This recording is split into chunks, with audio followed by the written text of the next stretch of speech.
Okay, folks, now that you've got a general overview of the course with a focus on the project, I want to provide this document. I'm going to send you this document, but I want to go through this project template that I've put together for you. Uh, what I've got up front, just some information. I want you to read through this. Let me just highlight a couple points. I would appreciate and I would highly recommend that you use this template for everything that you do. It shows you what I'm looking for in each of the incremental submissions for the project. And then in the reason that I formatted it this way, I think it's beneficial for you all to keep a focus on what I emphasized at the end of the last video, and that is an absolutely clear connection between problem statement, research question, data, analysis, results, strategy, and implementation. And I think if you follow this template, you will be in good shape in that regard. So again, that's just a template. And then two more things that I'm asking for here as you begin making your submissions. Number one, what I want you to do after you develop the project roadmap is I want everything else that you do for weeks 5, 6, and 7 to just be an added element to the roadmap. So I want everything in a single document as you go from, let's see, week 2 up until the final project or final submission. And what I want you to do also is I want you to include a sheet at the very front that that includes all of the comments that I provide to you on each one of the incremental submissions. So when you submit or after you submit your project roadmap in week 2, you will have started a document and I will have provided feedback on that. Please take that feedback, copy and paste it on a new Word document and include it up front. And that way, as you continue to get feedback from me, please add that to the list. And that should be the very first thing I see when I look at your week 5, 6, and 7 submissions. And then obviously, again, this all this work should be done in APA format, and that also requires a cover sheet. So before you get to your submissions from week 5 on, you will have a sheet that has all my comments. You'll have a cover sheet, and then you'll get right into the roadmap and then all of the subsequent submissions.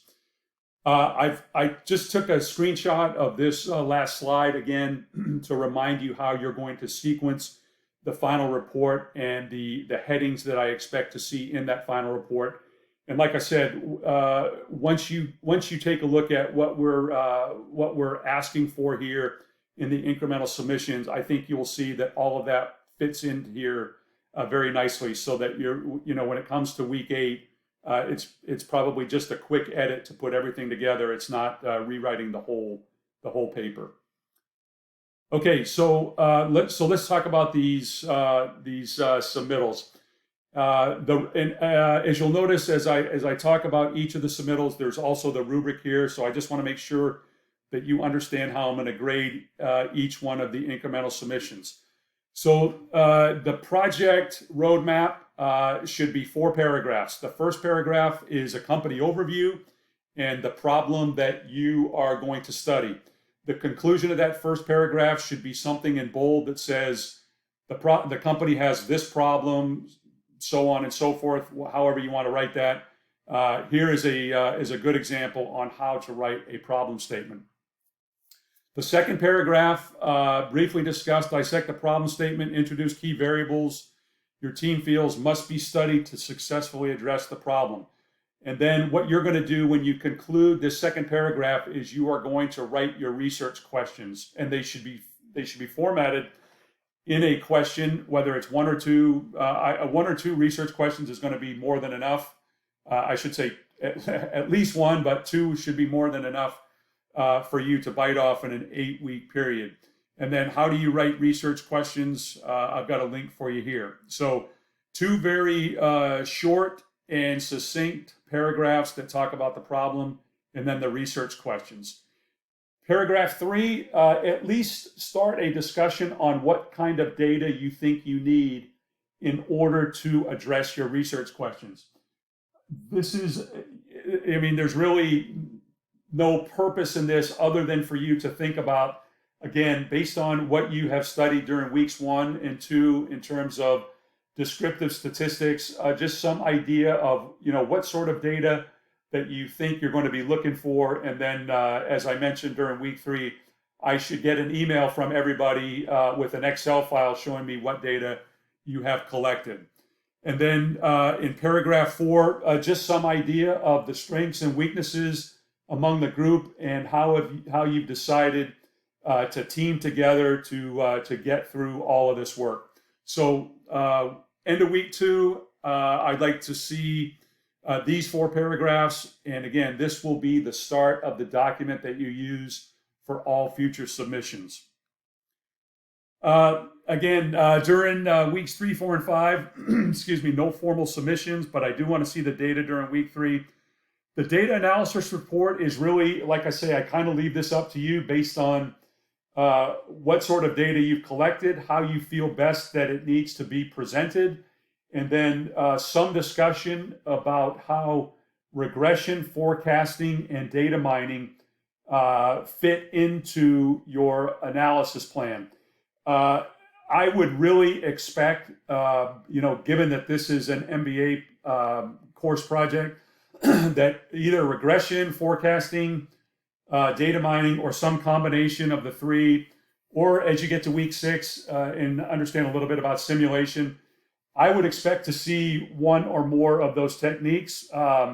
It's not absolutely mandatory that you use one of those 4, but I would be surprised if you don't. So let me just leave it with that remark. And as we go through this, and I look at your data and I look at your research questions, we can certainly have that discussion as necessary. But the 2 big things during week 5 in your data analysis report is descriptive statistics. What I would expect to see in that regard is, if you've got an Excel file, excuse me, what I would expect to see is some summary of that is then transposed into your addendum to the project roadmap from week 2, so that I have an understanding of where this is all headed. I don't want to have to look back and forth between this Word document and an Excel file. You should be doing some sort of summary work in Excel, and then moving it over here into the Word document. And again, with a focus on addressing your research questions. And then, like I said, some discussion with me about how you feel regression, forecasting, data mining, fit into your plan. And there is the rubric for week 5. So by week 6, by the end of week 6, you should absolutely have a firm grasp on your data collect and any analysis that you've done using the methods from weeks 3, 4, 5, or 6 should be included in the pricing strategy. Let me go back to the first comment here at the top. Don't be alarmed by this idea of pricing. You may come up with a project idea that does not involve any sort of pricing. It's a strategy to address a business problem that is not related to finances. If we encounter a group that has that sort of focus on their project, we'll talk through that and make sure you understand how you're going to do all of this strategy and recommendation stuff. But don't feel as though everything you do here has to be related to money and finances. We can certainly tailor this as necessary. But after you have gone through your data analysis or your data collect, your analysis, and you have some results, the only thing that I want to see during week 6 is I want to see 1 or 2 or 3 strategic objectives that say, based on the problem and the research questions that we've established, and based on our data analysis and results, these are our 2 or 3 key strategic objectives to analyze or to address the problem. And they should be very short. They should be very short statements, and then followed by a very, very short discussion of how your analytical results lead you to these strategic objectives.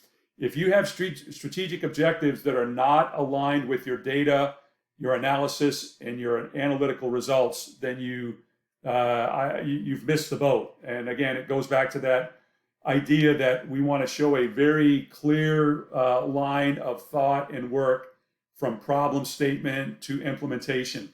So that's why I want to just focus during week 6 on two or three very short strategic objectives. And again, with some understanding of how your data, your analysis, and your results led you to these strategic objectives. And again, here is the rubric for that. Also, I have included here some links, some very good links on number one, how do you write a strategy statement? And then a couple of good articles here on the difference between strategy and implementation.